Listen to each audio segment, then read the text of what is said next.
স্বাগত জানিয়ে আমি উপস্থাপন করছি আমার ইতিহাস ও সামাজিক বিজ্ঞান বিষয়ে একক পোস্টার, যেটি ফজলুর রহমান খানের আত্মপরিচয়ের উপর তৈরি। তার রাজনৈতিক প্রেক্ষাপটের মধ্যে সচেতন ছিলেন তিনি, দেশের স্বাধীনতার জন্য নিবেদিত প্রাণ ছিলেন। তার অবদান আমরা কখনোই ভুলব না। ভৌগোলিক প্রেক্ষাপট: 1929 সালে বেঙ্গল প্রেসিডেন্সির ঢাকায় জন্মগ্রহণ করেন তিনি। বেড়ে ওঠেন ঢাকায় এবং কলকাতায়।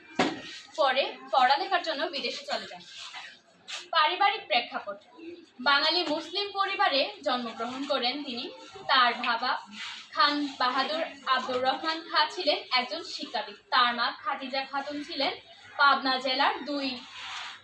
জেলার দুলাই ও পার্শ্ববর্তী এলাকার জমিদার আব্দুল বাসির চৌধুরীর মেয়ে।